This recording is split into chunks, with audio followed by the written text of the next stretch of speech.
Hello, Sensei Us. You don't have to give me that much respect. People glaze VOD review way too much. Alright. We get to do, oh my god, bi-weekly VOD review. We get to do VOD review. It's been 3 hours. We get to do VOD review. Oh my god. Places where it's good to spend meter. Faust is not straightforward. You are correct. Faust doesn't have straightforward ways to spend meter, but there is one specific spot. We'll see if you use it. You're in ads. You're good. The ads are short. Getting knowledge checked. Oh man, getting knowledge checked in Exerd? No way. What a game we play. All right, timer's on. We'll start. I really like cutting. Like if it's like a 30-minute VOD, I'm definitely trying to cut to like right here. Like end of this match. Yeah. You're here. You're good. You didn't miss much. I did agree. I was saying I don't really think that Faust doesn't have a he's a non-projectile YRC type character, so he doesn't have a really exerty way of just cranking out 25 bar. But he doesn't tend to need it. He's usually like a strong enough character that he like his standalone Oki is like good enough that like he doesn't really need like resources. And his pressure isn't really like his game plan. That's knocked down. Holding space is fine, yeah. Going my way. BD 2K. All is supposed to be combo.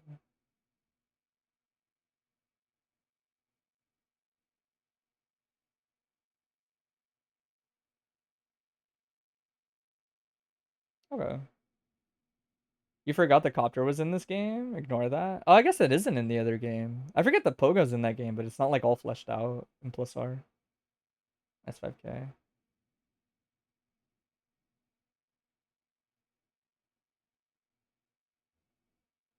could hurt. Ooh, ooh. Knockdown. Smeeks. So I'll say it right now because I think it's important for a character like Faust to kind of understand initially, and that's learning to recognize. As anybody, it's really important, but I'll mention it because Faust doesn't really have situations where he's actually trying to fight back against Johnny, but learning to recognize when heavy normals have been like used specifically as Faust is like kind of nice because he always has to miscancel them or throw the coin, and we'll talk about it. I don't want to talk about like too much matchup specific stuff. Because there's like more general stuff that's kind of good, but like learning when to jump versus Johnny is pretty good for Faust, especially because J2K can be like quite annoying. But the idea being like there is kind of a really distinct point here where like the pressure resets and then he does more. And while he's plus enough that you don't really contest there ever, a lot of the times with a lot of characters, you getting like out of the ground is like pretty nice, especially for Faust. Faust does have some pretty decent options he can squeak out like bomb bag and J2K. I like this. Just zone out. Get some items out. I did a knockdown. Yeah. Oh yeah, I guess a big thing to consider too, and we'll talk about it more, is in this game, you can really hold your ground more in this game on straight air hits like this. So the idea being like a tech forward or a tech neutral is usually going to leave them in a pretty similar spacing. And you can often kind of just shove your 6P there with the idea being tech buttons are the devil. Foss is really good at playing against tech buttons, but it's a lot about learning. Have you ever played like what? We'll talk about it more when we get to like the training. I usually watch like 10 minutes and then I pull up training mode. But have you ever like played Uni? I think of the air techs a lot like the grid system in terms of like how you're supposed to play around air techs, especially as a character like Foss, with the idea being like you cover the greedy option the opponent has, and if they respect you and they tech back, then you take all that space, right?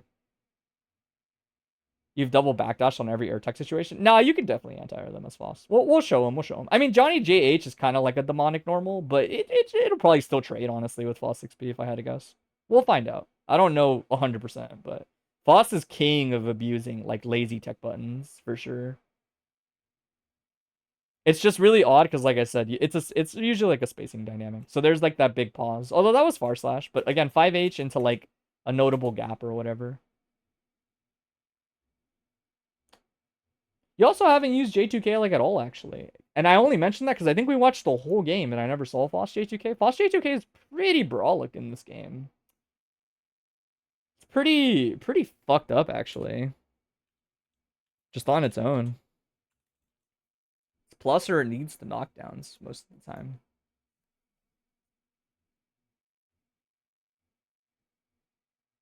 Does Johnny 5H not catch it? It can, but it's less likely than you'd think. If it's probably like timing dependent is the way I would put it. But it's not enough reason to like not use it, especially in like spots where he's a little closer to you and leaves gaps. Like if he's doing something like this and he leaves like a gap like on this press into like this or something. But like I said, we'll more talk about it. So like that, see, like is a good example of like wiggling out versus a character like him. You don't even really need the FDC. You just go over that button and then you would J2K like right there. And it would actually probably lead to a knockdown. Well, we'll talk about it a lot because the angle is really brutal on that option. It's a really annoying option, and it also kind of like makes them have to do it. If that sounds like if you get what I mean. The idea being like if you're that worried about 5H, you could just throw a bomb bag instead. It's definitely something Faust can control defensively.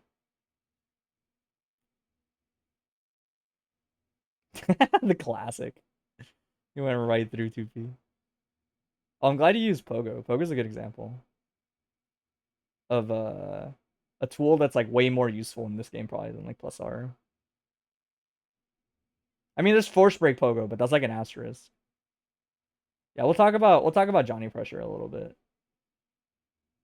because the Johnny and the replay is doing a lot of stuff that is like I wouldn't say weak, but is like abusable if you just jumped out more, is the way I would put it.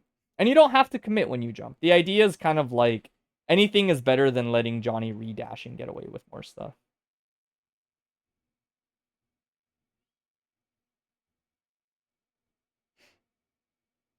Oh my god, that cross is crazy. That plus. See, like, look how good this button is, man. It's such a bully. Such a good bully button. It went pat like it dodged Johnny 5K. Oh my god. Like this shit's really good, man. That's the kind of shit that scares Johnny players is a frame like that. RCE. You know what's funny is so this is solid.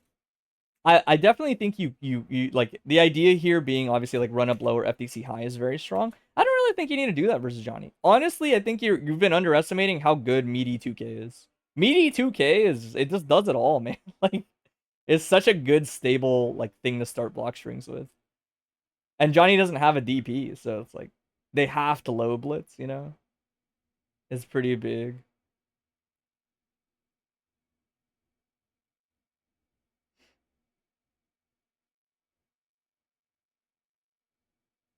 Checking out is good. Even J2K there would have been really good. There's a lot of angles where J2K right here would have been pretty okay if you fell a little bit further in J2K.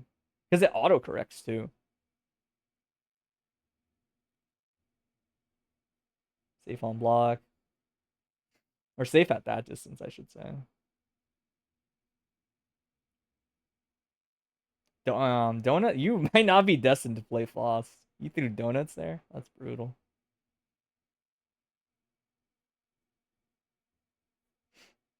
Yeah, I would definitely say tragic food timing, yeah.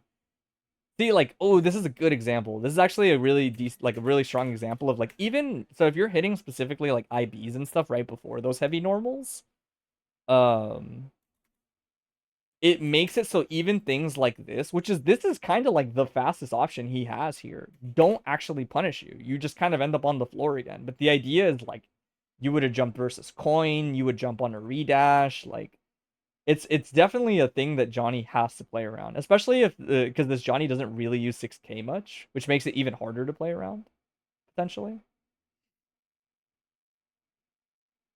Like you're probably you definitely lean a little bit more aggressive than a lot of the Fausts tend to do. In other words, like Faust is pretty good, especially in a matchup like this, at getting a hit like this, throwing the item, and then running away instead of continuing to force the issue. Right? Especially because while they're not as good as like his old items in this game, eventually you will hit a jackpot item. And the jackpot items do kind of like tend to just let you move forward. Right? So you're kind of waiting around for like a good jackpot item when you're playing like that as Faust in this game, I think. Because the risk reward on these isn't that good. Like doing this and then you run up isn't that good. You don't really have a stable way of turning it into anything as fast because you don't have good buttons that you would really run up with. It's kind of just 5p, but 5p is weird because 5p would only really convert into like 2D or something like that. And so it's not that crazy. You'd be surprised how good it can feel to just back off a little bit and work your normals at further ranges. As Faust. We'll actually talk about that too, actually.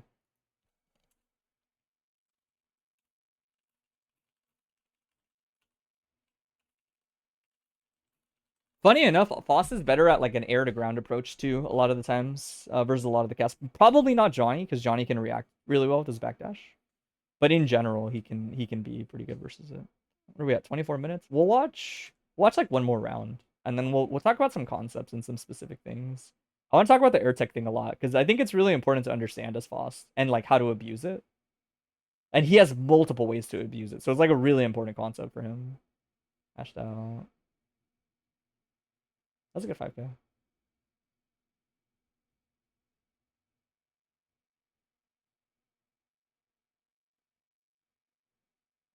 It's a weird hit to get a knockdown on.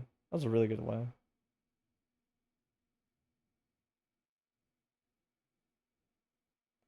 Free pressure reset is a good interrupt.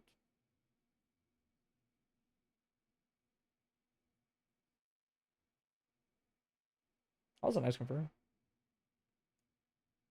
Oh my god, I totally get why you do this, but this shit is like way too try hard. You know, you definitely don't need a hit like TK going my way. I know what you mean. It's Omega plus if you hit this shit, and it can catch backdashes and shit. But dude, 2K is so good. 2K is so 2K. Press 1 in the chat if you've lost to a Faust player and your immediate rage thought was, God damn, this guy would be nothing without 2K on Oki. Raise your hand. Press 1 in the chat. Because I have. I'll press 1. Nobody else does, I will. You just like 2K on backdash if they get air hit? I totally get why you'd think that, and we're going to talk about why it's not that big a deal. Or at least why it's maybe less of a big deal than you might think. Because I know what you mean. Yeah, yeah, yeah. And when you catch it on air hit and they tend to like flip out. Let's talk about it.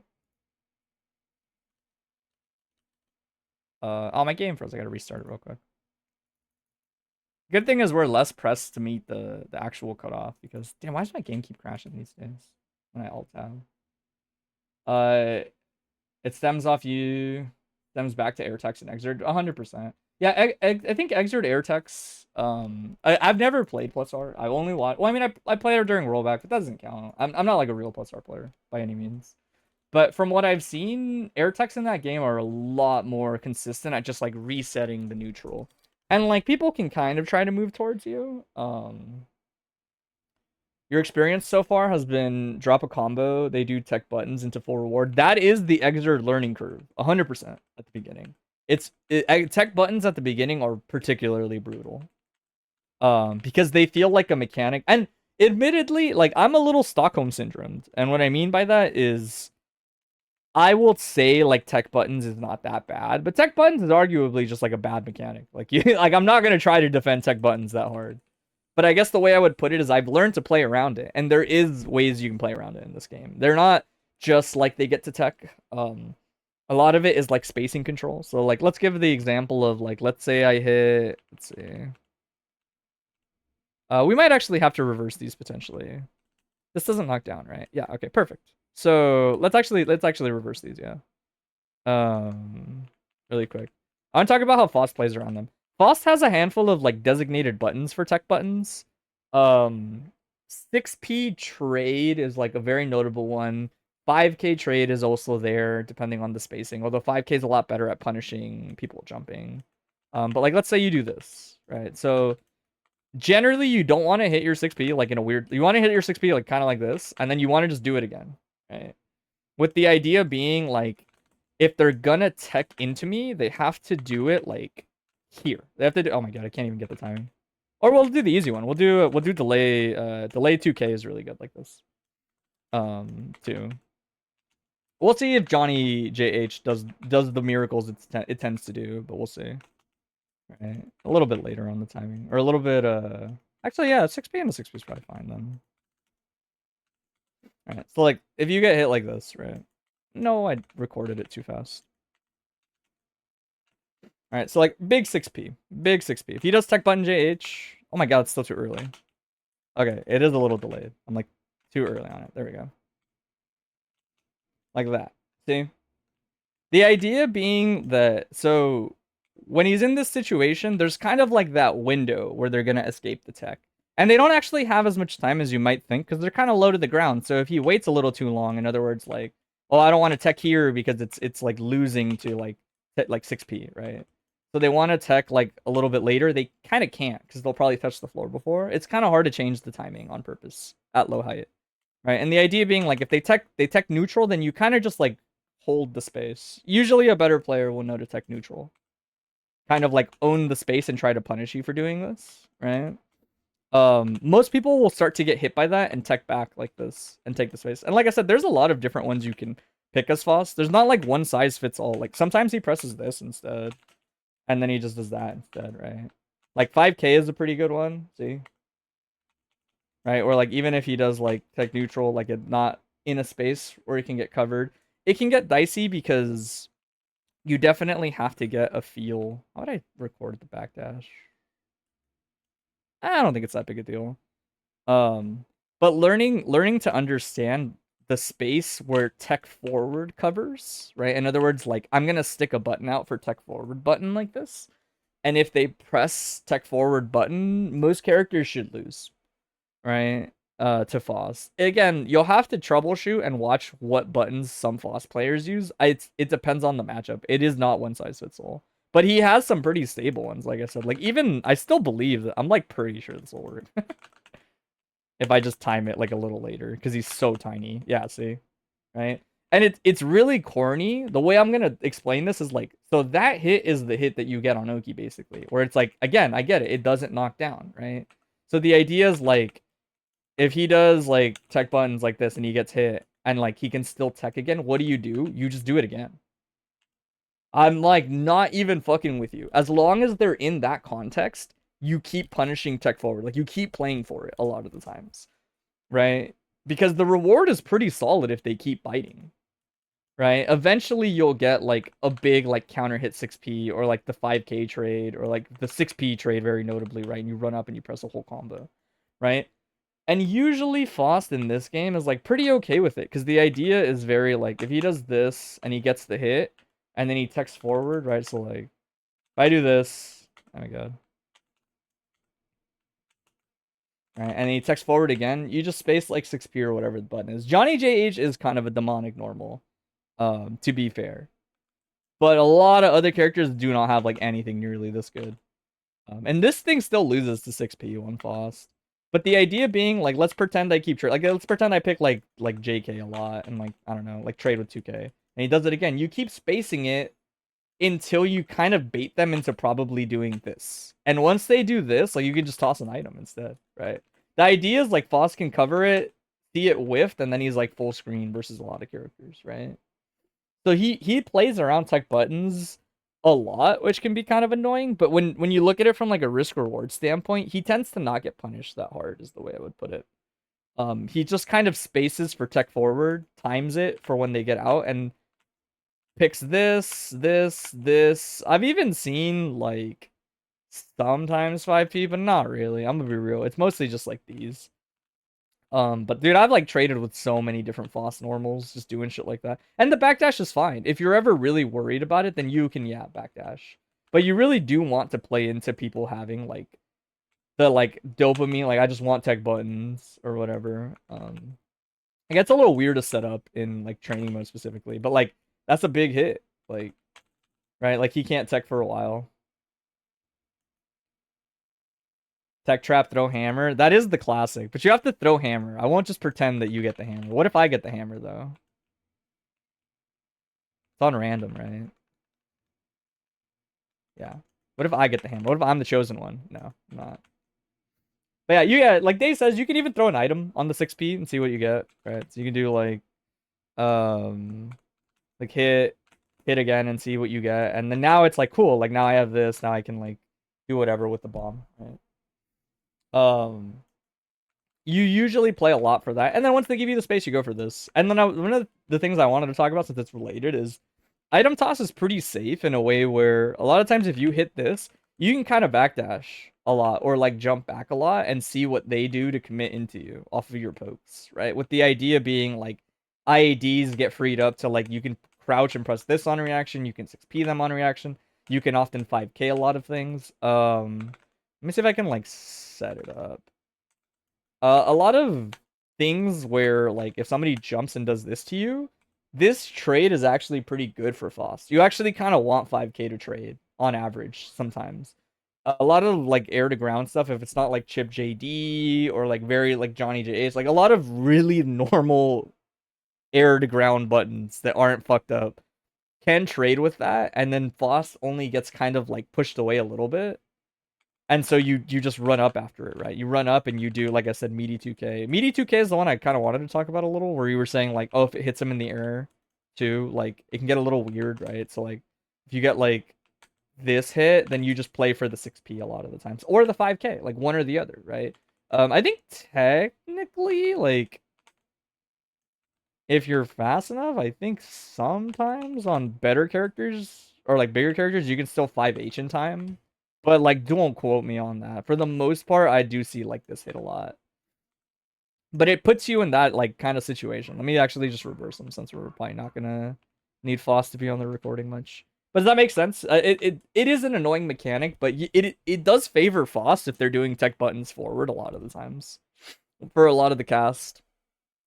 If you've been fighting Johnny a lot, it might have skewed your perspective a bit. But even this situation, so forward tech, low tech horizontal movement, 5k should still cover that, I want to say. So like situation like this, right? You can usually do like this and then stick out the 5k and trade a lot of the times, right? It's like a big one. All right, you can do like this, and like I said, you can actually still get it on a lot of the late hits like this. See? So you can still do like on bigger characters. So like Johnny would be an example of like, I'm just gonna meaty this and see what happens. Oh, I hit him. Oh shit, maybe it's not that big. I thought you could get it on it. Man, maybe it's actually just the big bodies. Scratch that. But you can do this. You can also do, this is like also the classic on backdashes, is you do this, and then you just do it again. 5H poker doesn't work on air. Really? I had no idea. I guess I've only ever seen it on the ground hit. But yeah, this usually isn't that bad. I've been on the receiving end of shitty interactions like this enough that like I know it's not that bad. Item toss is pretty good, like Day says too, because it gives you like even more altitude, I've noticed. So like if you do this to somebody, oops. If you get this and you hit this and you toss an item out, they end up like really high. And you can almost always like just 2k when they're coming on the way down. This has like no hurt blocks. You play that, trust me when I say you get to play that game a lot until people get sick of eating like 10 damage or trading really, really badly and you get items. Speaking of items, like I said, you can kind of back off a lot. If somebody tries to do anything aggressive, then like you're usually good over here. You can press like 5k on reaction after you crouch under, and you usually get like very good reward. Obviously air throw is like a universal thing, like everybody can do it. But getting to this distance really is like I want you to make shit happen, because like your poke hits here, right? And the idea with Faust is like if your poke is gonna hit here or it's gonna hit like here, you want it to like hit here with far slash. Like you kind of don't get much out of pressing this close as Faust. So whenever you are forced to do it, it's usually like a let me throw item and backdash. And like, oh, it's a good item for me? Like I guess I'll just like jump in and see what happens. Right? The last thing I'll talk about for the last like 10 minutes is like this is good. This shit is like really good. Anytime you're uncomfortable in a mid-range like this, defensively, even on your own offense, doing it at like a higher altitude than you might think. So not like this, but sort of like riding it higher up like that is still good. Like if this guy blocks even at like this altitude, you can often still get like a, oh, that's too high. You can still get like a plus like J2K a lot of the times on this. No, so Johnny 5H does catch a jump, if I had to guess. Like, if he does it at the right time, it probably can. But I would say, like, Faust J2K is probably, like, low on the list of, like, shit that's gonna get hit by this. Yeah, it might just be, like, a plus R thing. Like, it might be way more brutal. It's good at it in this game. Like, see, it can. Right? But if I was to, like, gamble immediately, like, it can just miss sometimes, right? J2H crushes 5H in this game? Yeah, I could see it. Right? Um... The other thing, I'll talk about it since like it came up in the matchup, but we don't have to talk about it very long. But I was gonna say, like, when you see Johnny doing his offense and it's very structured around the close slash stagger into doing like heavies and stuff like this, you can usually see this heavy instant block it, and I tend to just I instant block it and I like hold up forward and then I like instantly like FD. I guess with Faust you wouldn't be able to do it with that input, but I usually like jump and just FD like that. With the idea being, I mean, as Faust, I guess you could neutral jump and it doesn't make a difference. But the idea being, if Johnny's doing something like this and you're instant blocking this hit, that coin usually misses anyway. If you instant block and you jump and you do it fast enough, YYRC is annoying. It jails you in the air, but that's kind of like the it's my turn no matter what option. And it loses to specific callouts. So you kind of just play that game with Johnny. But it's also nice because if they're doing something else like this, which is also like really common for Johnny, obviously, is like if they're doing things like this and you're like, oh, he's gonna do like 5H whatever, right? I know the rhythm of it. I'm gonna just jump a little too short. I'm gonna jump in J2K, right? Like that. And then you just jump J2K. It's like going my way is H. Uh, oh my god, still too low. God damn it, Johnny hits so high. There you go. You get a knockdown. Or you're plus on block, one or the other. Right? And then you run up and you just do old reliable. And it's like a really stable game plan. And then obviously old reliable only gets better once you can actually like FTC properly. And do like FTC, what is it, JH. This is, oh, it's jump cancel, right? Like that, yeah, that's what it is. Right? But I would say like a big thing to me among it that I like among the matches we saw was definitely like even though it probably feels scary and you're still like working on breaking muscle memory just in general like even on your own offense a lot of the times for example like let's say you were doing a string like this like that you were kind of doing a lot where you'll do like some jabs into this you can like J2K people more than you think at that altitude because you're never going to be in a bad spot on that for the most part. And it really forces people to have to pay attention to that angle, especially when you can just opt to do things like this and they look very similar. And now when they block the bomb, you can kind of run up, right? The dynamic shared between these two options is insanely frustrating to play around for a lot of the cast, right? Because you're kind of disappearing, coming back, and doing something that's like really hit confirmable or good on block. And when people dedicate the time and energy to wait and then 6p it, you can start to just do this. And bomb bag is very plus a lot of the times, right? The same concept applies in the corner, right? If this Johnny told himself like, okay, I'm gonna wait for J2K, like I'm gonna get pushed out on purpose, and I'm gonna like walk and wait then you know same situation you're like you know what I'm just gonna like oh it's way too low I'm just gonna like IB and I'm gonna dude that's crazy I missed the super jump twice now IB super jump one of these days I will hit my super jump right like that and I'm gonna throw bomb bag and now they have to deal with bomb bag right and as long as bomb bag is out at that like 45-degree angle which is like the angle that you're threatening at that shit is so good that shit is like comically good Damn, that's a weirder buffer than I thought. This shit has like this shit is plus as fuck. There we go. Just like that. Each of those options demands like a different response a lot of the times. For a handful of the cast, if people aren't good at dealing with it, you can get a ton of respect out of it. You really can. Like probably more than you think. And bomb bag, obviously you're like actionable. You can even J2K on the way down, bro.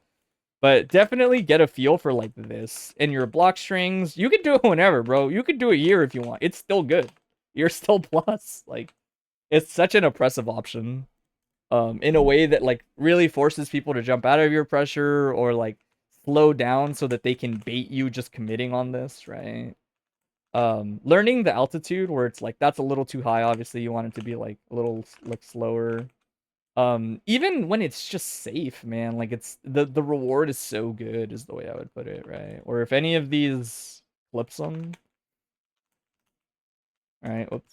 until like a delay. Here you block, right? Oh no, like,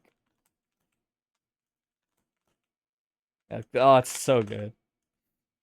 Or it's like it's less good here, and you can do it like in different spots. You could do it from like over here, and then it's like wee, and you just go from the top rope.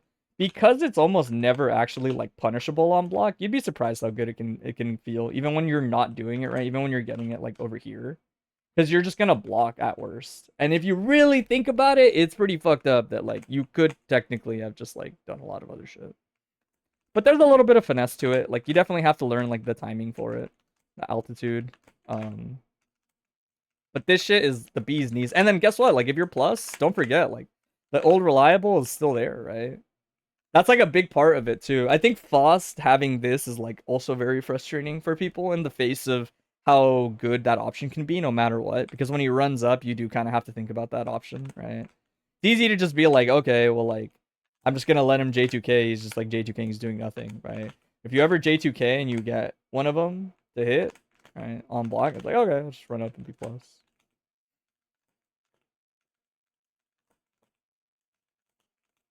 But I think you get the point. I think you get the point. The idea would be like, you don't have to worry as much about intercepting. Um, let people run towards you and have more faith in these buttons. And when they produce the tech scramble, practice timing this some more. Practice timing this. Practice timing this.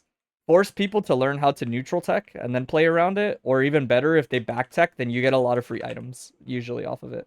You get a lot of free items, and you do technically have like options full screen, right? You have scalpel, right? So like people can't just get lazy at full screen. Scalpel will be at hit confirm. Even at this distance, you're not that far from 2H. You just need to move a little bit. And 2H, if it hits, right, especially if they move forward and it clips them, is like, I want to say reactable on the counter hit confirm into this. Yeah, it's probably like counter hit confirmable is my guess.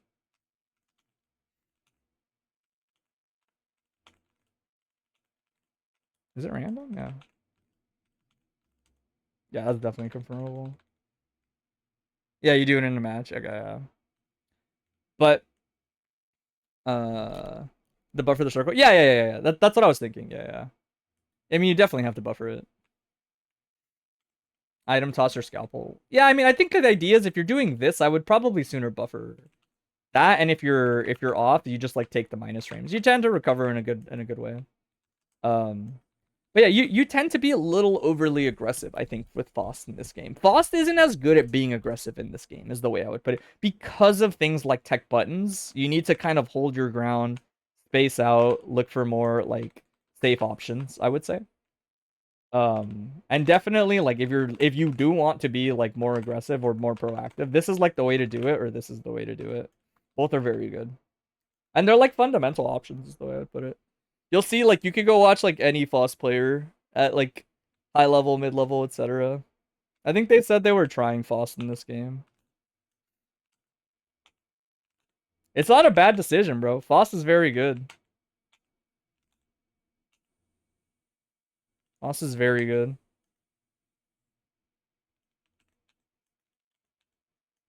This whiff cancel.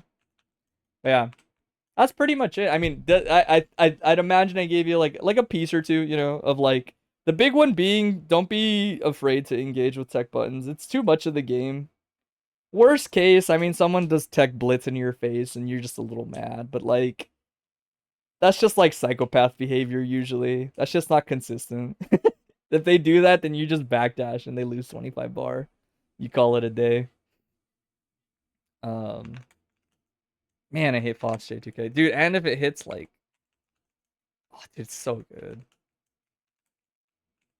If it ever hits, is it here? No, it has to be crouching, right? Oh my god, it is just distance space. So if they just get hit crouching from further out for no reason, they just fucking get owned. Like every time. Crazy.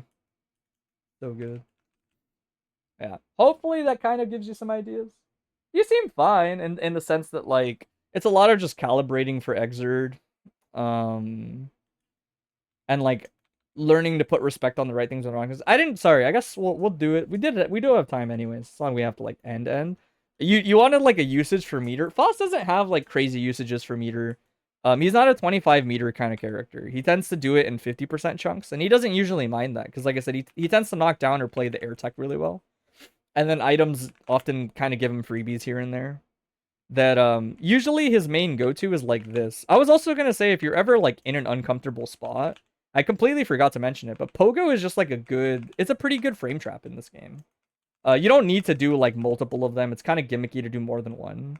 But if you're ever like, I don't want to throw an item here because they kind of like RPS versus me all the way and I can't scalpel, etc.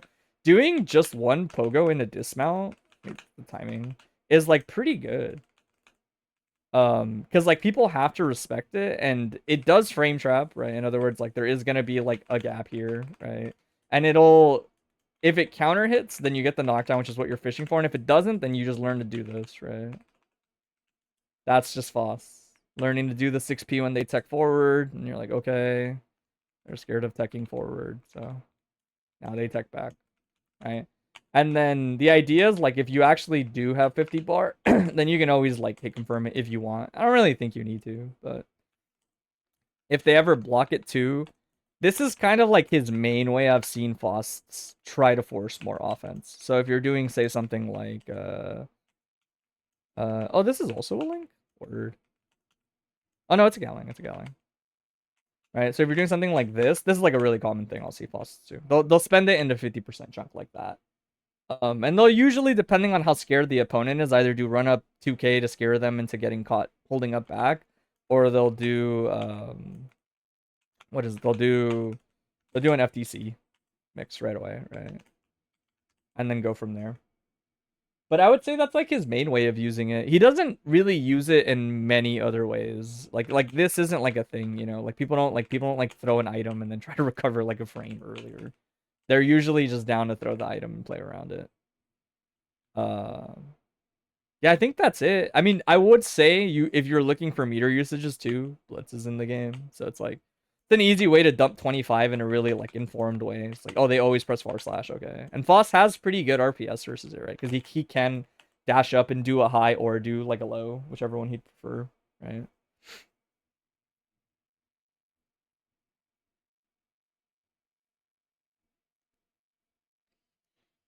He gets /RC fishing pole. Does he? I don't think he does. On regular hit, I don't think he does. Oh, you know what? You're right. He does. He does. He does. He does. He does. He does. You're right. You're right. I like hella forgot. I don't really like this one that much, but yeah.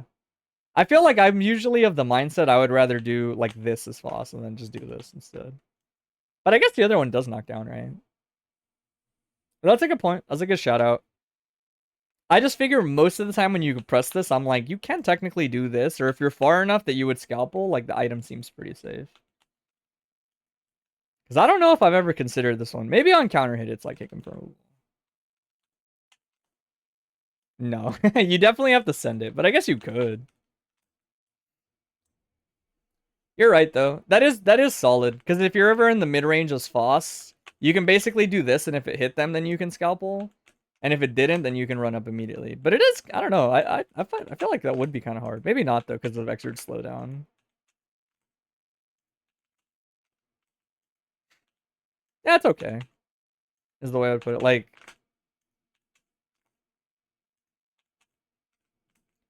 he's like plus enough that I'm like, yeah, like you'd probably still catch people with that.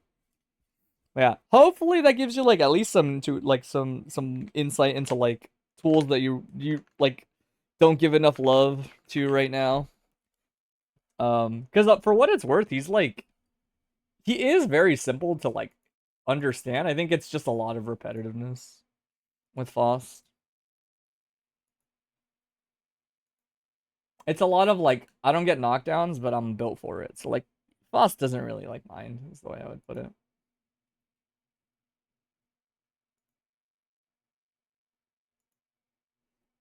And anytime you dash up as Faust, he kind of always gets like the knockdowns and stuff. You want to ask about Blitz? Should you just always be using Blitz if something reactable comes? Not necessarily. I mean, I would say that, so the general rundown, in my opinion, would be... I mean, we keep talking, sure. We're kind of killing time until Avery shows up at 5:20 anyway. But, The way I would put it is, if something is reactable, we'll pick an extreme example.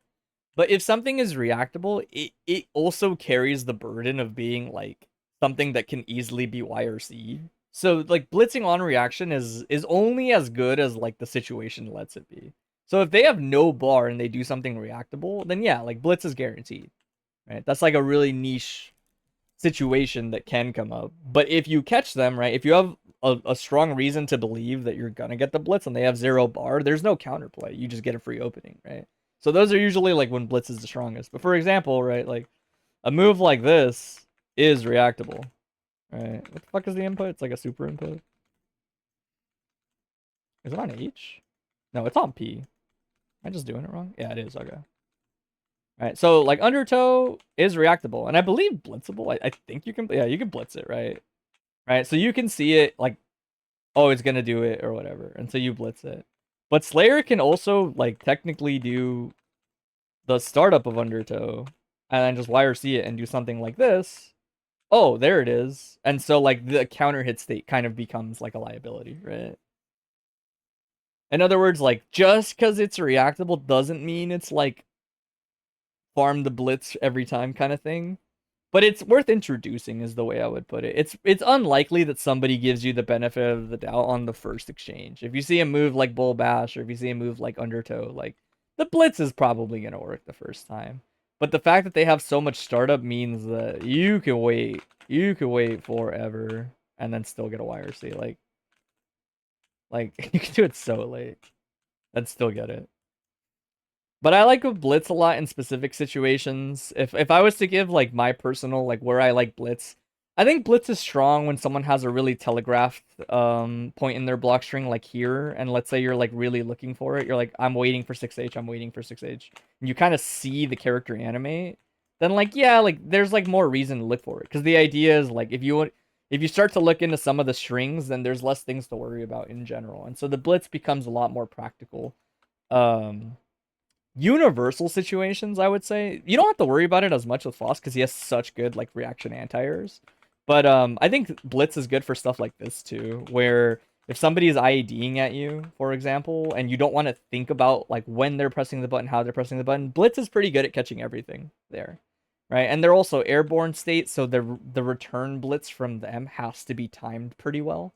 In other words, you could get this hit and you could blitz them and press a button right away like that, or you could do like and delay it. Whoops, a little too much delay. Right, and that's still probably gonna catch them. Right. See how like you can delay it a little bit, or you can do this, and their blitz reject to you has to be timed around that. It's pretty tricky to get the hang of as the defender. But it's good versus like a good example will be like when you fight Jam, she's gonna do this to you. And when she does, I like Blitz. I think it's really stable to like slow her down. When she spams IAD. But like I said, I'd imagine Faust 2K like probably also just does the same thing. I like it versus that. I like it versus awkward like situations like this where it's like I don't really know what's happening, but like it's gonna be like hard to like anti-air for whatever reason or whatever. Like I'll just blitz here because it's like people are gonna press an air to ground normal. It's like unlikely you're just gonna FD on the way down. So it's good. It's good versus like telegraph jump ins, and these are obviously just like a different form of like a telegraph jump in, basically. Right. Right. You can usually use the dead time, but like I said, I'd imagine like this shit pays the bills. Yeah. Um. I want to say those are the main ones. I can't think of many situations besides that. Everything starts to boil down to like character specific block strings. Like a common abusable blitz point that people will use versus a character like Alpha is like far/2H, right? It's just learning where little gaps are too, and then utilizing it as like a quick knowledge check too on people, right? Where Alpha would like to do a block string like this, it's pretty good for her. The 2H sets up more. Hey, what's up, man? We can start. We can start in a second. Right? But this has an abusable gap. Technically, you can just like do other shit like this to get out of it. So it doesn't matter like that much, right? But if you're like, oh, they're always doing this, and it can be really annoying because like this is a frame trap. Like it's not a big gap, right? So it naturally frame traps. Like I can't press anything in between. I think technically you can 5D it. Yeah. Yeah, Blitz is also good for stuff like that. Understanding specific gaps in the string. It's probably as good as your general knowledge of the game is the way I would put it. Or like your confidence that it will connect. If you're confident Blitz is gonna do the reject, it's like the best thing ever. But in terms of guaranteed situation, like guaranteed situations, it's kind of rare, honestly. It's like it's super duper spread across the cast where you can blitz and you can tell yourself like, yeah, that's a guaranteed blitz, you know. Soul doing like Bandit Bringer with no 25 bar is like a guaranteed blitz, right? Anything reactable sub 25 is a guaranteed blitz for sure. Um But it is important to remember, like, even when you get this, like, they're still able to do it back. So it's never worth making like a whole game plan out of, right? Because the idea is like you put yourself out there when you do it, and then they still get to interact with you anyway. IB first hit Stun Dipper, Blitz the second is one you can think of, even if you never do it. I would never do that, Bonjer. The first hit is fucking. Also, it's Stun Dipper. If you IB'd the first hit, IB the fucking. Yeah, you know what I mean. Like, IB Blitz is a good thing to practice. Not necessarily. I mean, it's as good as your knowledge of the game is. Oh, I see what you mean. I mean, honestly, I'm down for Kai to spend 50 bar on Stun Dipper. Because think about it this way, Bonjern. If you blitz them, they have 50 bar to blitz you back, technically. Right? I'm usually down to let Kai spend 50 bar to do a block string. Because he can do block strings for free, is the way I would put it. But the idea is like if things like this happen and you're like I want to do this because I don't want to like let them do their block string, like there's always interaction even if you do fucking even these, right? Like even if anybody didn't know, Blitz reject takes priority. This is the last thing I'll say. Blitz the reject does take priority over like everything. So like if you do like this, let me see. Oh, I guess I can. Let me do it like this so I can actually time the punish. What's my Blitz input on this? All right, good enough, good enough. All right, so like if you do this, you can still like return the blitz. So like if you're like, I'm so sick, I blitzed the thing. It's like I blitzed the fucking. Oh, I'm so sick, and you run up to get your punish. Like you can just get reblitzed. It takes priority over everything on the reject. Even if you bait or diverse, it just puts him in reject state.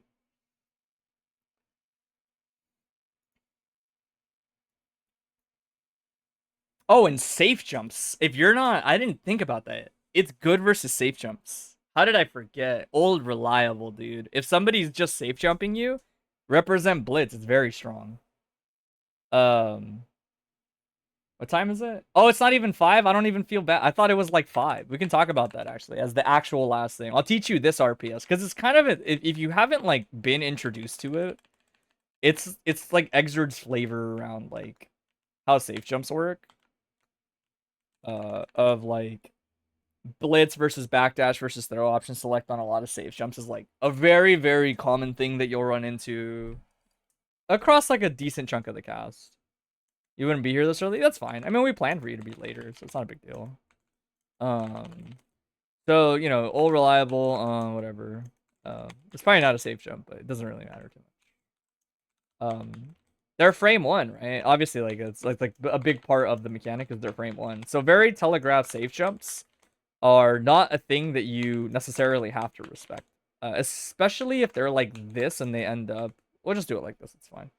If they end up like right on top of you, like where they're if when they recover, they're like right next to you. The idea being, once I see this guy like setting it up, I can like blitz right away, right? And even though it's a safe jump, or whatever, it's frame 1 on the parry, so it's gonna work, right? And the idea becomes, okay, this guy has to play for this, right? And there's a handful of ways you can play. You know what's funny? I have a YouTube video on this. Actually, really funny. I forgot I have a YouTube video on this. It's like the only YouTube video I ever made.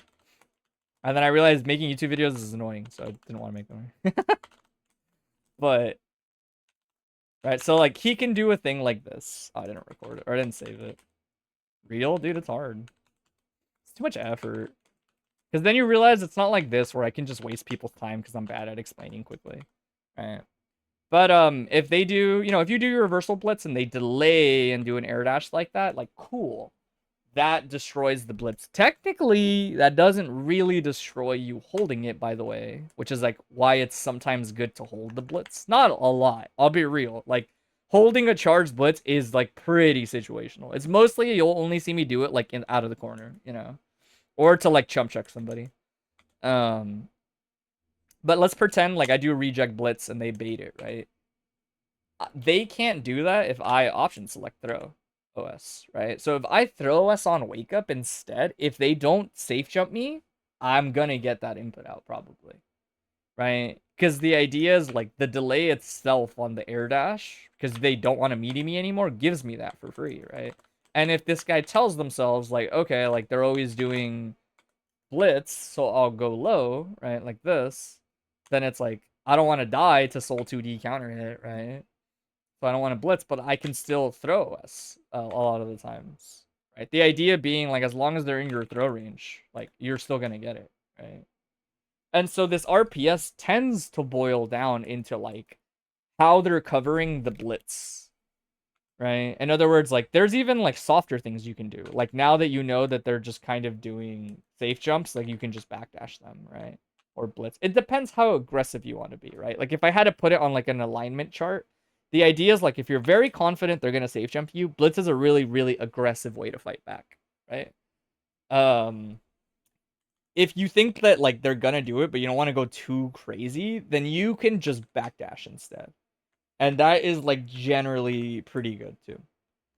Faust doesn't have a great backdash, but in terms of getting around a safe jump, it'll get the job done. Like you'll backdash through it like that, right? So you'll avoid the immediate meaty.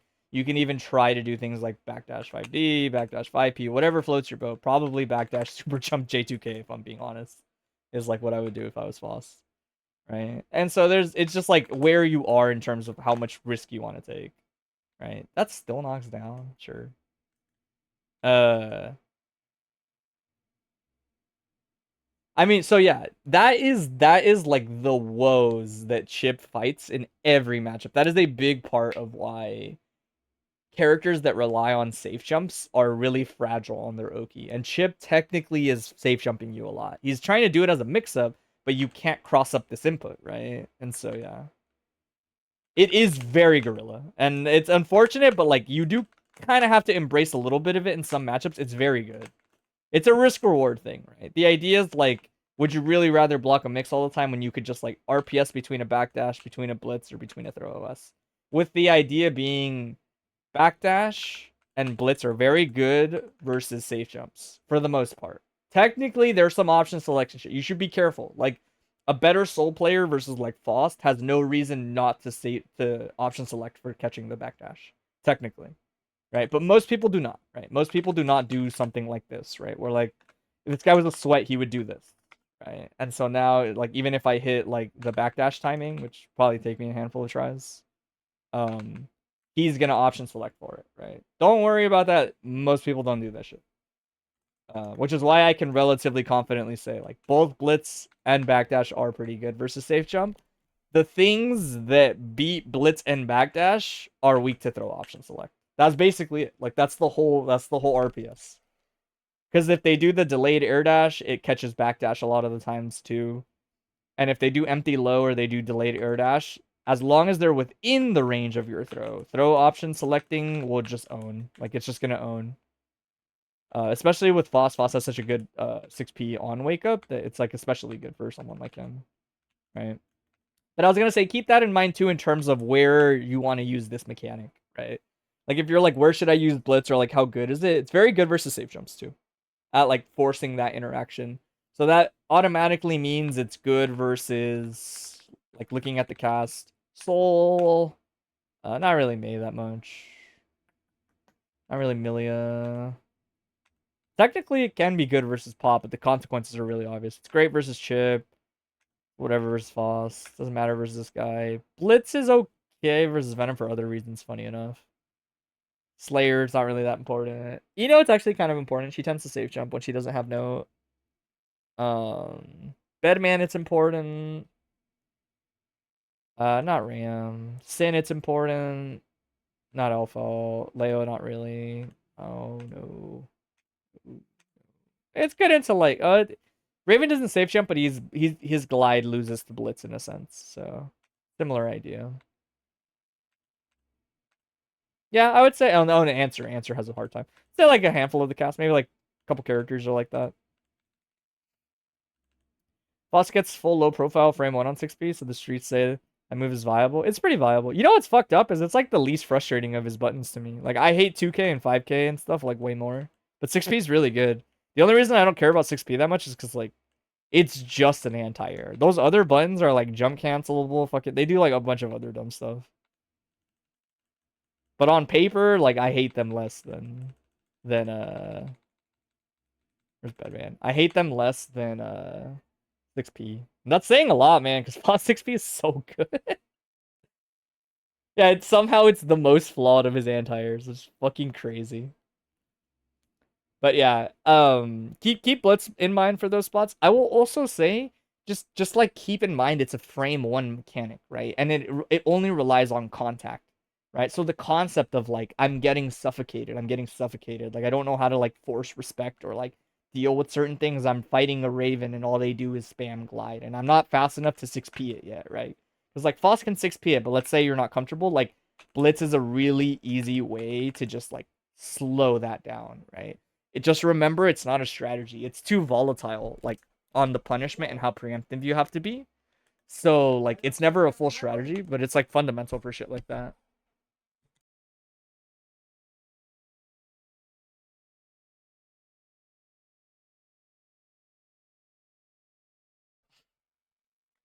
Um yeah, I would just say keep that in mind when it comes to, oh god damn it. I'd already picked the characters. I would say keep that in mind when it comes to the Blitz a lot. Is just that. And then remember, I mean, you've probably been on the receiving end of it, but projectile YRCs, they don't give a fuck. They're not gonna do the reject a lot of the times, so it's less usable. You can sneak some invul, right? Like you can use it to sneak out of some setups still, especially like projectile based ones sometimes. But in terms of like really forcing the opponent to do something, it's not gonna work anymore. Like Eno is a good example of that. Right? You can blitz a note, but it's not really gonna do much. Right? But yes, it is 5 o'clock. Technically, we're early, but I'm down. If Avery's already home, let's just finish up bi-weekly pod review. And I didn't touch on it enough, but keep in mind how good jumping is as Faust defensively. You definitely you're like fighting with far slash and a bunch of pokes out of the ground. Just jump, bro. Believe in bomb bag, believe in J2K, believe in FDC into either one of those things. They're all so good. But yeah, anytime, man. It's bi-weekly. If you want to hear me give my insights, you're always welcome to submit. I think Avery was like the second one or the first one, maybe. Oh, they were the first one straight up. You know? Okay. Yeah, I mean, so a big thing with Eno, I'll talk about it like as I load up the replay, is HCL is interesting. We'll talk about like how Bedman would probably deal with it if I was Bedman. Um, but one of the things I want to talk about is like defending against Eno. We'll see how much it comes up. Where if let's say they make contact and it's not like immediately a mix up, learning to interact with Eno preemptively is pretty big. Playing very reactive versus Eno in general is kind of like a losing angle for a lot of characters. Not even just Bedman, it's just Eno is a character in this game that forces people to be really proactive on defense. And we're gonna talk about it because it's not consistent, but the idea is Eno is a mix-up character, but in terms of like her block string interactions, she's kind of like an RPS character in terms of how a lot of characters respond to her. And it's usually when people have something that's just good all around versus her RPS that it gets like really hard for Eno to do anything. And that's why characters like Chip and Raven and stuff like that start to give her a hard time. We'll talk about it some more initially.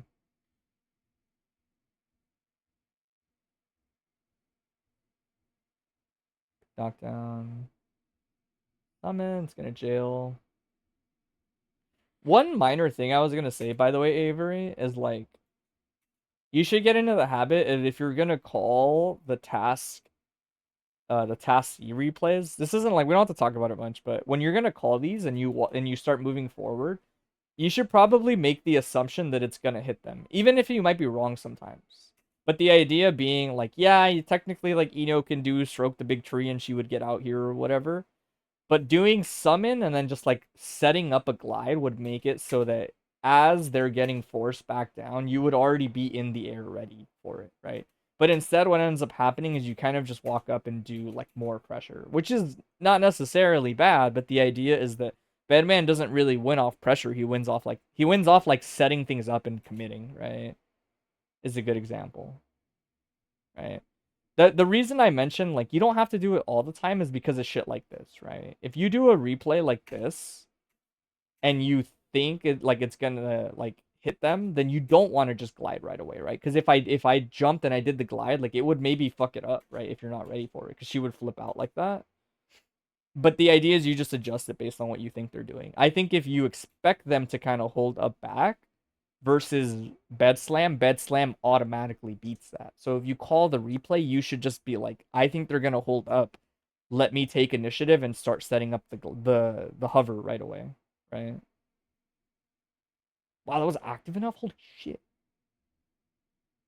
Gonna knock down. Oh, he didn't do the knockdown. Wait, that dodged. That angle. This is fine. Yeah. One of the things we'll mention, we'll see how much it actually comes up because you did mention it. It's worth noting. So like HCL, if you just crouch right here, it's not gonna hit you. Technically, if you crawl, it also doesn't hit you. Um Stray shot, but you think throw task A after task C is too much in general? I think it's too much in general, unless they're really, really, really committed to holding down. Then it's probably fine.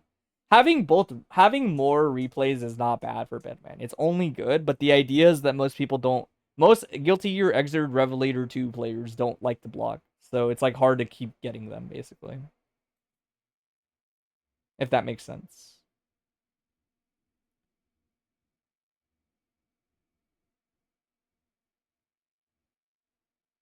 Yeah, this is kind of fine.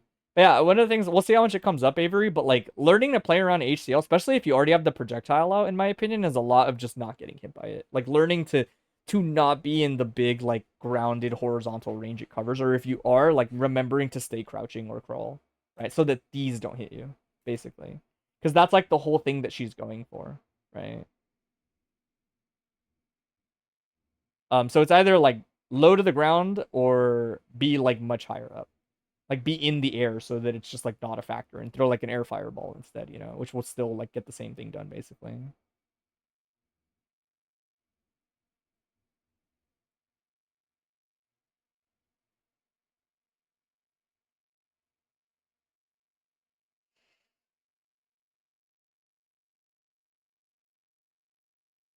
Mm.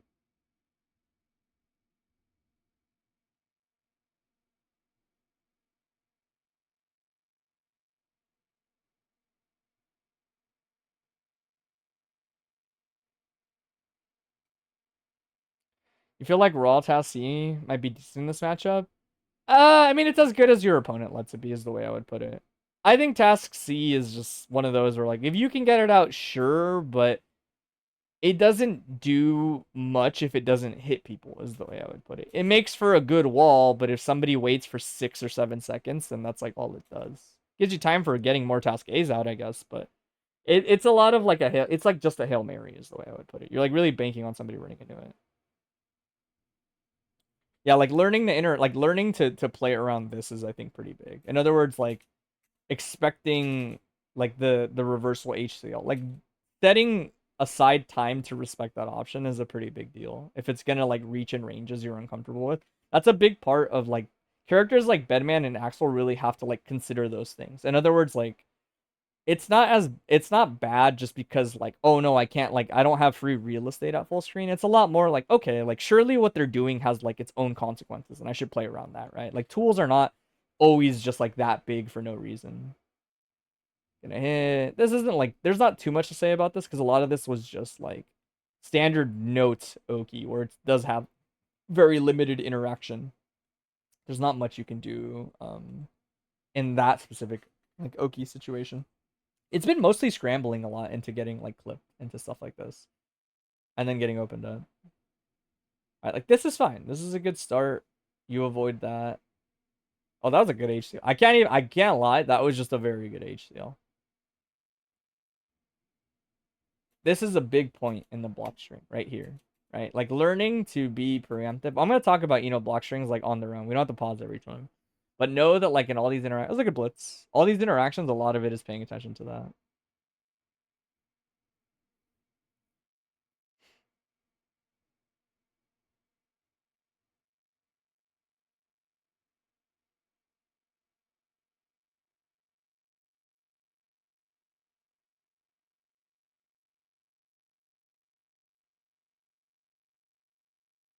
It's gonna hit, yeah.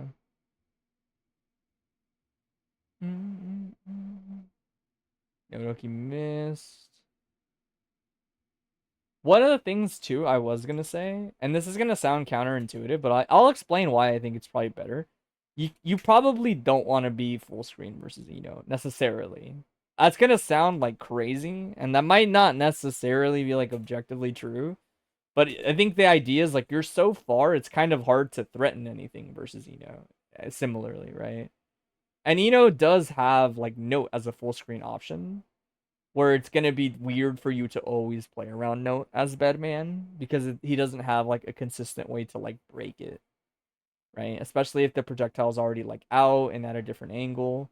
That too much space can actually give the opportunity to set up from full screen. I think that's like a mistake a lot of people can sometimes make versus her. That was a good escape attempt. Yeah, being preemptive like that, very good. Throw, looking like Strive.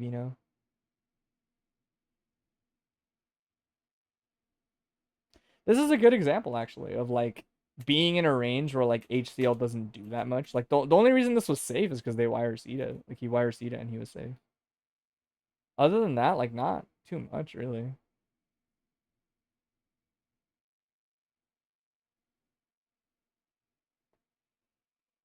That's gonna flip out. Yeah. Like here, I would walk here as Bedman and take some space, right? And really like stay a little bit closer, kind of like you started doing. A big thing to remember, I think, like more as a general concept, and it's like getting kind of showcased a little bit in this set, is that you can't win off zoning as Bedman. That's like a really important distinction to understand. You can do a lot of zoning as Bedman, and you can get a lot of damage off of zoning as Bedman. But like start to finish, like Bedman will not win rounds off of just zoning. It's like too fragile. All it takes is like one or two mistakes here and you'll get clipped. Well, watch like two more. I'll try not to pause through any of them. And but the thing I'll say is to tag onto that. That means that when you're full screen, I'm not gonna pause while I talk about it. That means that the value of being full screen isn't as great as you might think. Because being full screen is usually at its best just because you get kind of like uninteractive zoning. Like you just get to throw shit out and like it pollutes the screen, but like Ino is the kind of character where like this is all cool, but she can get like a hit, right? And it really just negates like all of it, right? The idea for me is like Bedman transitions a lot in between trying to zone. Oh, you definitely can punish that. It's a little awkward, but Bedman actually should have like two. There's no way 2H doesn't punish that. But I was gonna say Bedman is a lot about like transitioning all the stuff that you put on screen into like how do I kill and like win off of this now instead, is a really big thing I think for him. Hold on, the audio's like BGD. Give me a second.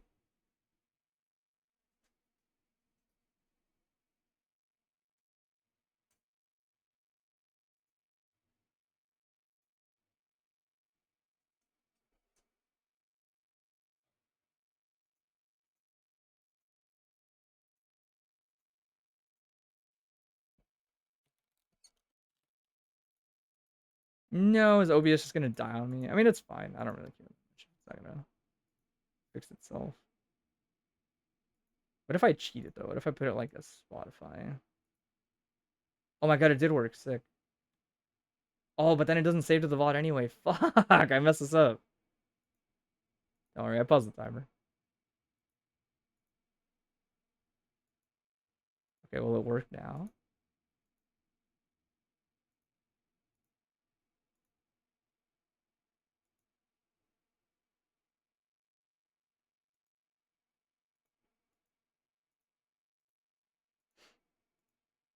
I really like that OBS separated like sound capture stuff, but then there we go. It made it like awkward to balance it out. Okay, now it should be fine, I think.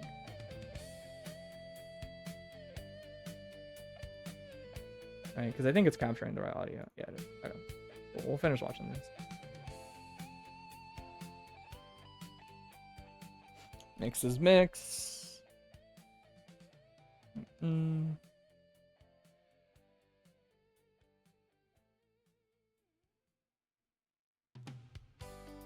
Mix is mix.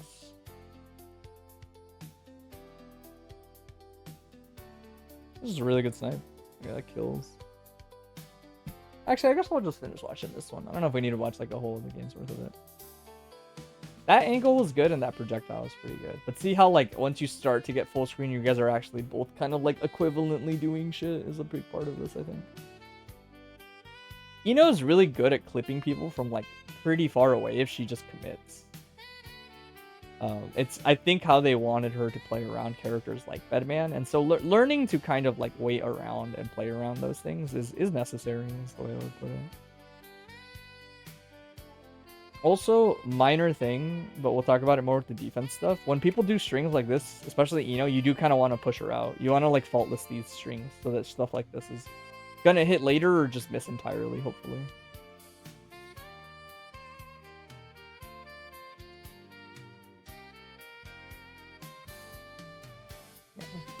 We'll watch one more round because it was fast. And then we'll just talk about some stuff.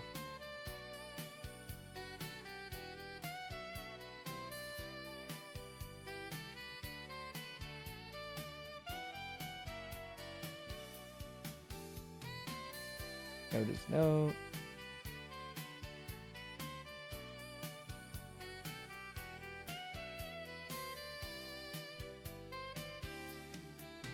Oh yeah, I did want to talk about that. I wanted to talk about using, I call them seismos, but the 2H, 3Hs or whatever. Using 2H, 3H, but not committing to like special cancels is pretty big. I'll just throw us. Or just throw in general.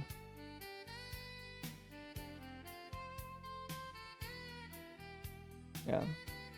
Yeah, there's been a handful of like, I'll go through them.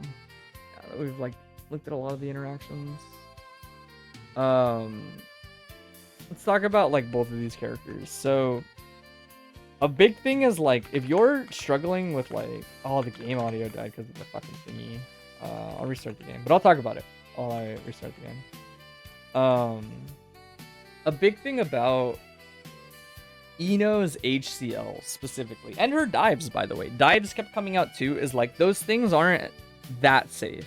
I mean, HCL is like kind of safe, but technically Bedman does have like a punishment to it. It's hard to do. I'm not even saying like yes, do this, but it's more like if the thing that they're doing is causing that much issue for your usual game plan, then you just have to adjust your usual game plan, right? The idea being like, I would like to zone in a specific way, but she's causing problems to it, so I need to like look at what she's doing and play around it and like give up on my usual zoning is like a more clear way to put it, probably. Like you do want to just be like, okay, I don't want to zone, right? Like, for example, if we're hanging out here, like if you're gonna throw, so let's say she's like here, right? If you're hanging out here and you do this, she gets like way more value than you, right? Grounded HCL is gonna always be annoying if you ever want to throw a grounded task A. So I would basically say like, don't throw. I would always just throw like an aerial task A. That way, at least they have to do aerial HCL, which is gonna be like a way bigger commitment because they're never gonna do it on reaction to this option. you could always just jump and then glide down. And if they do an aerial HCL, I'm like almost positive you can like walk up and just press like 2H. All right, like I could be wrong, but let me see. This shit has like mad landing lag, I'm pretty sure. Yeah, like the idea being like you could always get a punish on that, right? That's not a real option in the sense that like, well, yes, it covers space, and well, yes, like if they at least make you block it, it's probably safe. If you like just dodge this, it's not real, right? So it's pretty easy to like throw some more of these in the air, and they'll still hit an annoying trajectory. Because if you really think about it, these cover the range that Ino tends to move into anyway, right? If she moves forward, she's rising into it. Like they almost line up perfectly if you think about it, right? And at this altitude, you're already high enough that you dodge HCL anyway. It's just about not being greedy, right? In other words, like when you're at this range, don't just like do things because you want to do them. Wait, if you're gonna like, if you tell yourself like, okay, I think she's gonna HCL, then you can just like wait and crouch. And let me see, it's probably hard to do. Let me see how hard it is to get. Yeah, it's a little weird. This is a punish, I'm almost positive. Let me see. I'm pretty sure it's a punish. But I know it's a hard one to get because Souls is like the same and it's hard to get. Can you dash on reaction to this? Not really. But you can crawl anytime you expect it to, by the way, like that. Which is also very strong, I think.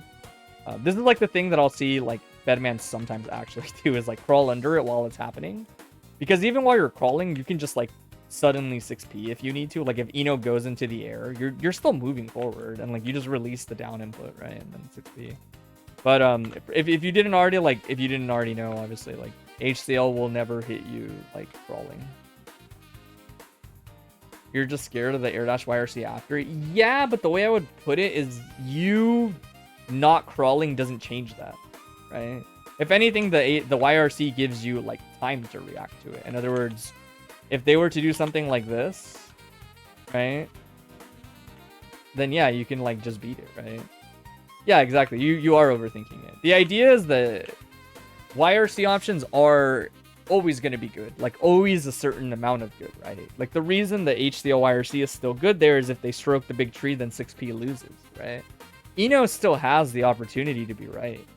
But you have to look at it from the perspective of like, she spent 25 bar to do it. Like that's a pretty big deal, right? Again, you're not really looking to like, you're not looking to beat this option every time you see it. You just don't want to get hit by it. In other words, like learning to like crouch around it and move around it or like just not have it hit you is a big deal.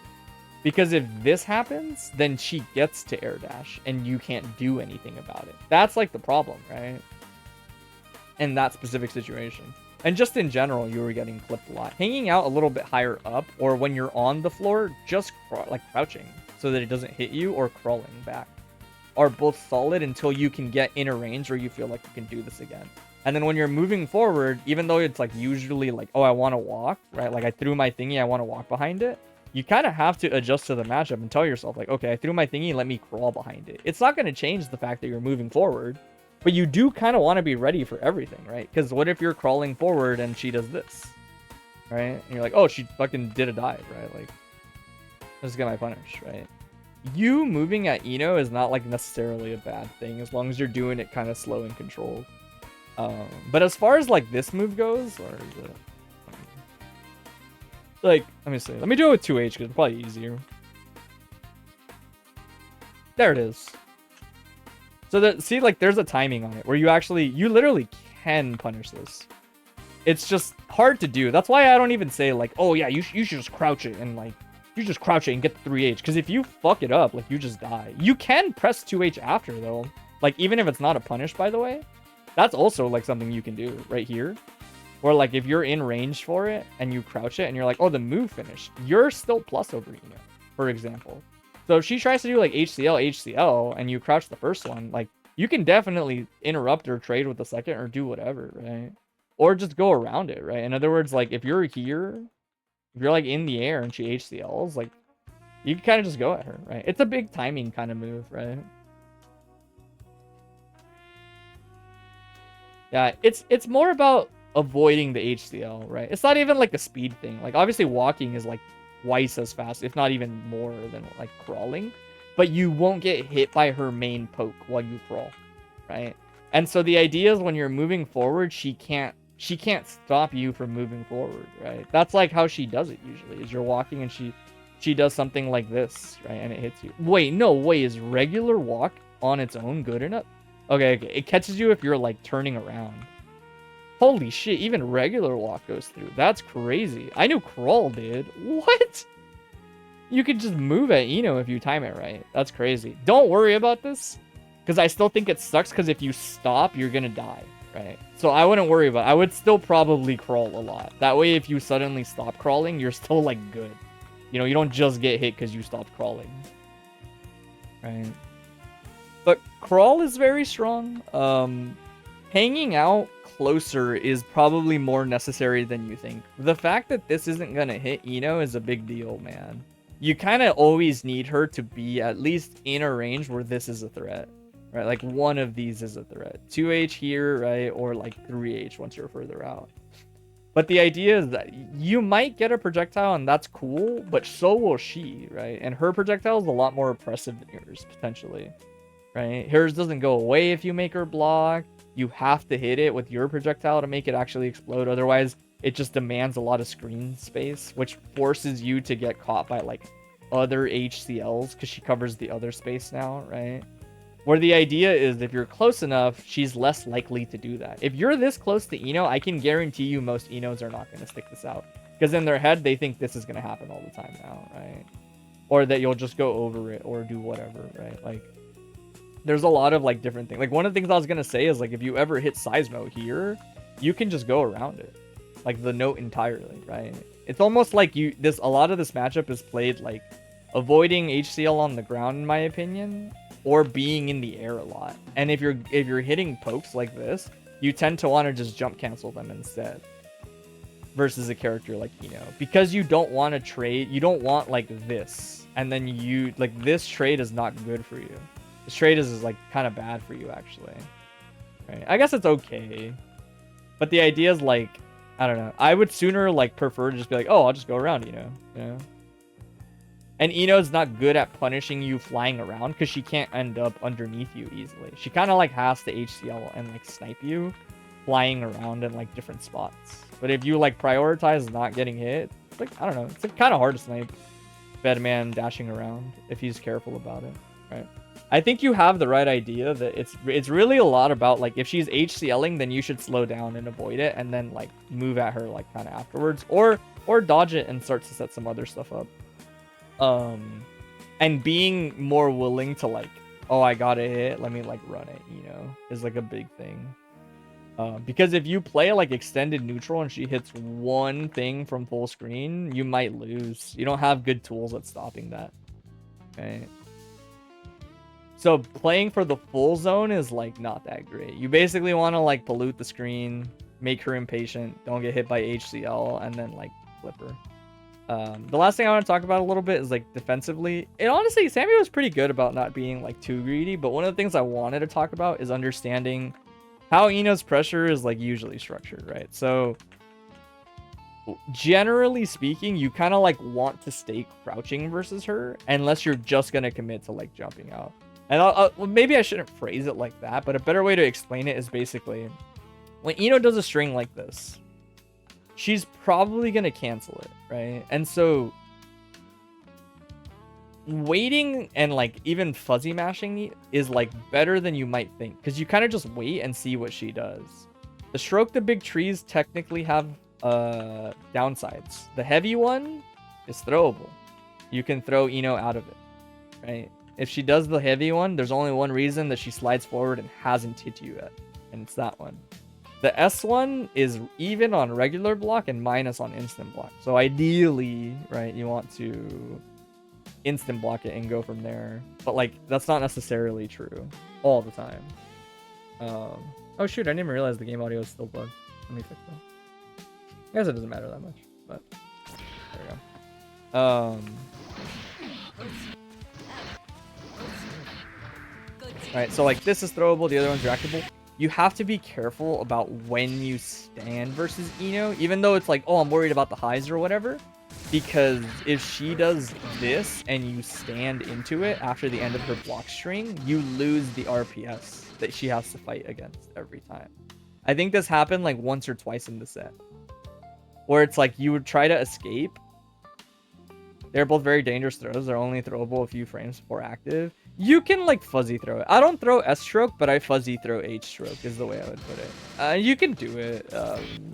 But my point is more like, it's more okay to wait once Ino's like ended her block string like this than you think. Because the scariest thing realistically is heavy stroke. Like heavy stroke is the scariest thing. And if you can get it, like the throw is pretty good. But even if you're like worried about the throw, which like I said, it's not that bad to throw. There's definitely like a fuzzy timing. The more important thing is like I don't think you ever want to give Ino like a free rebuy as any character, right? I'd rather like crouch and play RPS here, if that makes sense. Right? And at least make her guess again. You fuzzy mash 4H a lot anyways, you're pretty sure you can find the timing. Yeah. It's there. You can IB S stroke and then fuzzy throw the H stroke still. I've definitely like practiced it and done it before. But that's not even the point. Really, the point is that if you're autopiloting up back because you're scared or like, oh, I don't want to like be here, you end up doing this. And that's like really bad.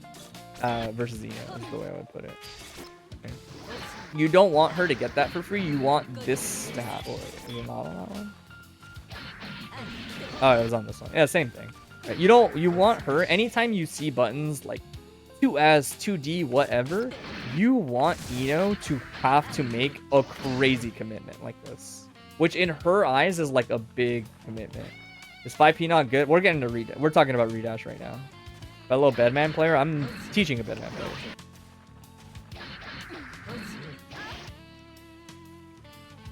Honestly, you don't know how you neglect 5P a lot. Honestly, I was going to say you don't even need 5P. Like, 2P will pay the bills. But what I was going to say is that if you're really worried about offense here, Ino doesn't have it anymore. In fact, generally speaking, if you're blocking Ino, anytime she's like here, when she's touched the floor again, she has to decide if she's going to commit to moving forward or like frame trapping you or spending bar or special canceling, right? But the idea is essentially like, she has to take that risk, and usually you get why you say she's more RPS. Her block strings are very RPS, but as in like if you're too patient, that just loses to Ino, right? Ino is not a blockable character. You kind of want her to like commit to like 2D into like raw glide, and you just stuff it, and then you like 6P the tech button or something, right? Whatever you want to do. But Ino's the kind of character where like if you told yourself you're gonna block this, like you're not. It's an instant overhead. Right? But what you can do is like, oh, Ino touched the floor, I'm just gonna fucking mash. Like I'm just gonna mash right here and see what happens. Oh my god, it's way too close. Let me do it like this, because it's like way more realistic. Oh, you're gonna mash? You're gonna like dash or whatever? I'm just gonna mash. Right? Mashing is actually very good and viable versus Ino. It's necessary. You need to do it. Right?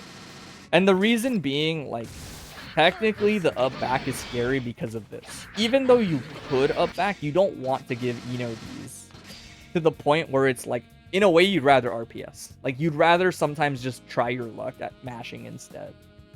Or waiting for her other special cancels, because it's the same as the thing in neutral, where it's like, you don't want Ino to, like, you don't want her to get these ever, basically. Like, you don't ever want Ino to be able to jail you off of HCL. And it's like pretty important, because the distinction is basically a lot of Ino, all you need to understand is that when she does strings like this, she tends to hit confirm them around like right here. A lot of the times. She touches the floor and then she hit confirms the situation by then. Or she just commits to preemptive resets and they make very good mix-ups. But if you coincidentally block them, then that's bad for Ino, right? So she has to consider that. But the idea is that she tends to do things like boom, boom, reset right away, right? And that's like a big factor in her kit. And the idea is like, yeah, you could technically jump out of a lot of this if you just hold up, right? Keep in mind, like, if you fuzzy jump, this button tends to like catch you if you like fuzzy jump. Or jump S is actually a lot better at it than jump kit. But like if you let me do jump outs actually for that exact reason. Right, so it's like, oh, I want a fuzzy jump. Then like you get caught by like the delayed thing, right? And if you hold up immediately, then like yeah, you get out of any Eno string, but then it's cyclical, right? Like now she HCLs, now she gets a free mix-up, right? The big part of why this shit is broken is like JD exists, but also even if Eno just does like any block string, like this for example, if she does something like, I think she can just do this. Dash JK is like an instant overhead. Like this is, people don't realize that this will be a mix-up. Like this will be a, if she goes low here, she can go low, or she can do insta JK, and like both are so good. Like you can't block the point blank dash K consistently, right? That's why she's not supposed to be on top of you all the time. That's why things like this miss on crouch and she has to like gamble again, right? And if she gets this for free, it's too big of a deal. But learning to mash more, honestly, Sammy had pretty clean Oki. It seemed like he got a lot of hits into the note, so it wasn't too many opportunities. Like you would get hit on the initial mix-up, and so that would kind of fry you. If anything, I would say you could practice your fuzzy defense a little bit, right? Like as in keeping track of when Eno's in the air and like when she's on the ground, and just kind of preemptively timing your block around it and not reacting. Like not reacting, just like. Because that's the classic, right? This is like how Enos don't ever open people up. Is like this. And you just like... You just fuzzy block. Like I'm just... Oh, she's on the... Like, she's on the floor. I'm blocking crouching. She's dashing. Or like, I block crouch and then I block standing, right? Like right away. Right? I block crouch and then I block standing. And I'm like not really thinking about it. I'm just like... After a certain time, like, Eno will probably redash me like that, right? And if they're not good at how they do the mix-ups, this is a mid anyway, so, like, I don't get punished, see? That's, like, a lot of Enos struggle with this barrier of, like, how to open people up because they don't realize how good 2K2D is. They don't want to do 2K2D. And this explicitly like blows you up a lot of the times for trying to block like that. Yeah, but if they don't do that, like this and then block one low and then block high, right? Like block a single low and then block high and kind of do the pattern timing. It's blocking low first, low to high since 2K comes out first. Yeah, exactly. The idea is basically like high, high, and then she touches the floor and you block low for one hit. And then you just autopilot and you block high again. That's how you fuzzy block like level 1 Eno stuff, right? And you just do it like that. And you don't have to think about it. Like when I'm not thinking about my defense versus Eno, it looks like that, right? And that's like if you want to autopilot your blocking and be very good, right? But keep in mind, like all of these are also opportunities where like she can't do that, right? Like technically none of these are real, right? But sometimes you're worried about frame traps, right? So you don't always want to like RPS, right? So practicing this form of like fuzzy blocking, if you want to practice it on your own, all you really have to do is set an Eno recording to do something like 2 hits of a high. Usually it's 2 hits like this.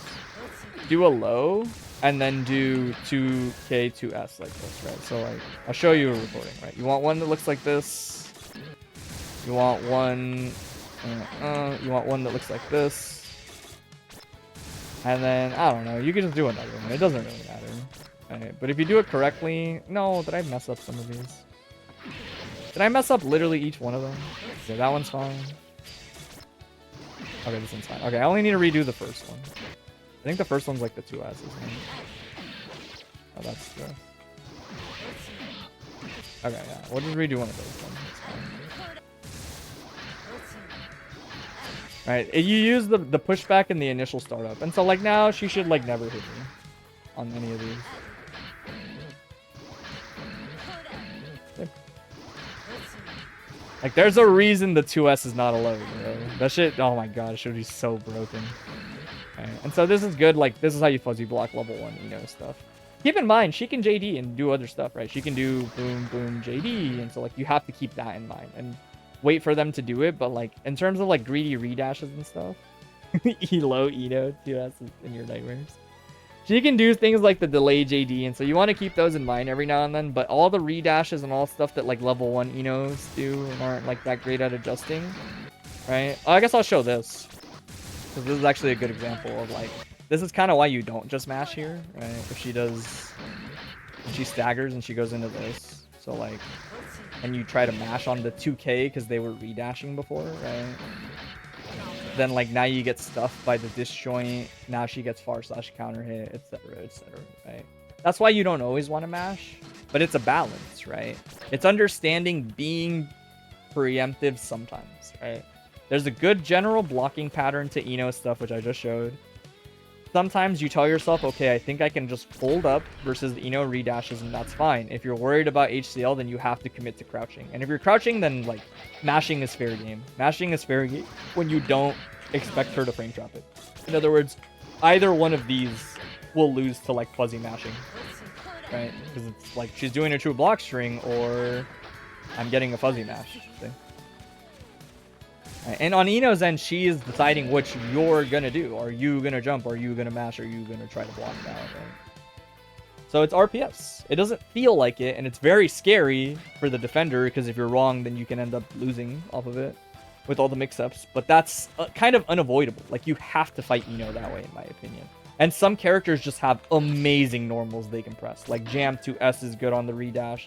Chip 2S is good on the redash. Like, some characters have amazing normals to check Eno no matter what, where they're like, they're fast, they hit the far/flame trap, etc. Like one-sided defense, or like one-sided risk work for the defender on those buttons in some matchups. But Bedman isn't like that. Bedman, like 2P is like okay. I'd probably do like fuzzy 2P close/a lot and see if I get it. Okay.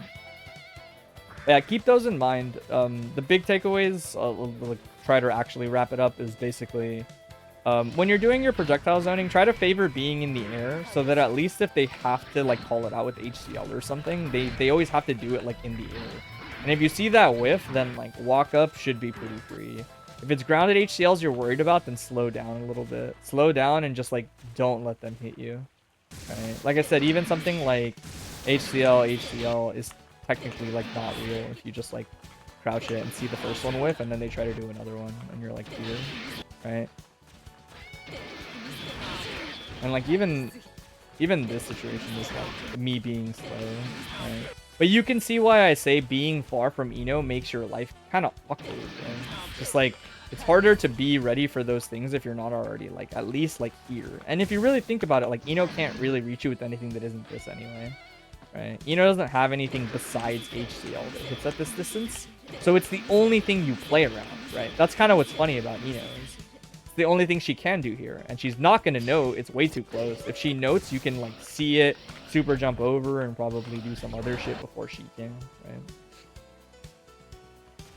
But I'm sure if you're too far, it can be a little bad. Focus on getting some stuff out, and then trying to like move into Eno into like this range, and then setting up some of your tri-glides like this, or like using a replay and then gliding, right, and hanging out up here.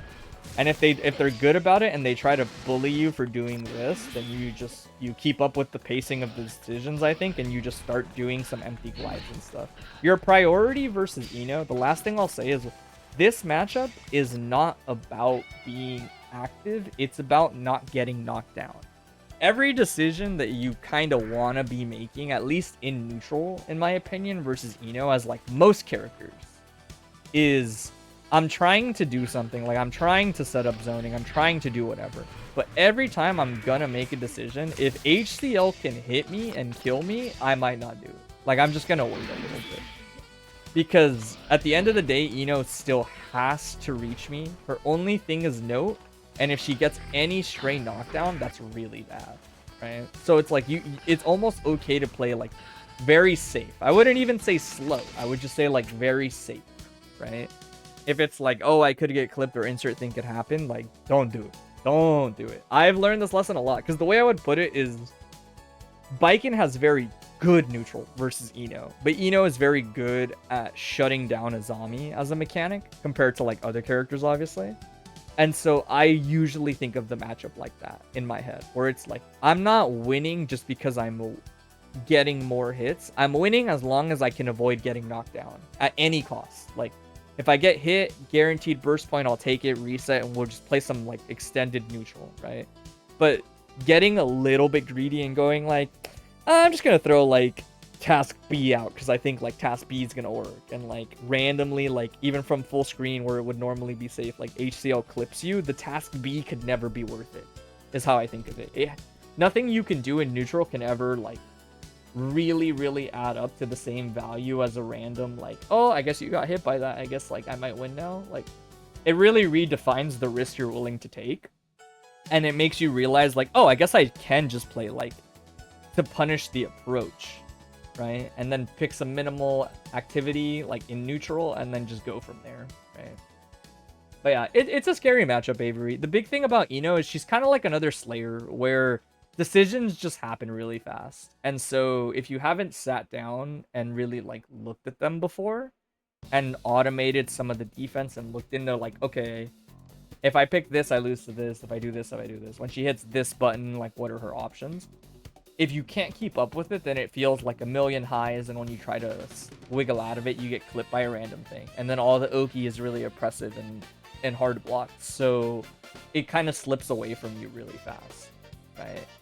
Ino wants the exact opposite of what you want to do, basically, with Bedman. And so that's a big part of why it can feel really, like, flustering to play around it, right?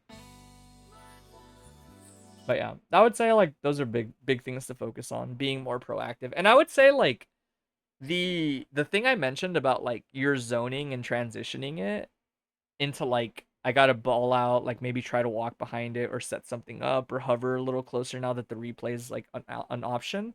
You should look into that into more matchups, I think. If it's not matchups like Slayer's an example where it's like I don't really know if you ever want to get close to Slayer as Bedman. But like for the sake of argument, like there's a lot of characters like Soul's another character where it's like you maybe don't want to get close to him, but it's gonna happen eventually, and maybe it's better to do it on your terms than his. Um, that like learning to transition that, right? Like that's the difference between GC Yoshi does a lot of zoning and then gets everything out and then sets it up and then goes in. KB Nova's pretty fast about it. He usually only gets like one thing out, I've noticed, and then he kind of starts to like move in behind it. And Bedman's good at doing it because he walks you down, and if you're ever like committing really early to like jumps or things like that, then the 6P is still good enough, right? But the way I would put it is focus on changing all your stuff into being more deliberate. In other words, like don't just be like I'm going to get task A out so I can get task A out. Even though that's fine, it's really more like okay, how do I like get close enough? How do I like actually use these things to close the gap or scare people into stopping me and then like going after, you know. You need the in between part. Like you get stuff out on screen, but you can't win off just zoning in this game. Unless you're like I guess. Like, even Axel doesn't really. He's like the closest. Axel might be the closest character in the cast, I think, to just winning off of zoning. Right? Because he can space his normals for a really long time. He is kind of built around it. He might be like the one character in my brain that can just win off zoning. Even Bedman, I don't really think he can win off zoning. Because chip damage isn't high. And so a lot of people will just block your projectiles and not get hit, right? And if you're not changing that, if you're not like transitioning your projectile offense into oh, okay, I got my projectile offense, like now I can set up some bullshit and go from there, then you're like stuck in a loop. Yeah. I think it's you definitely still want to gauge it per character, obviously, because there's like some characters in the mix that will just obliterate you for getting too close for no reason. But I think that's the idea, right? It's like you have to learn to punish people for just blocking your projectiles. Even though that sounds weird, right? Because in a game like old Street Fighter, like chip is enough. Like you can chip somebody down quite a bit in those games. But Exert isn't built for chip. It's not. It's only like under specific, oh, I'm basically already gonna win. I guess I'll just chip you out. That's when it happens. But it's not like a viable strategy by any means. So you should look to do that.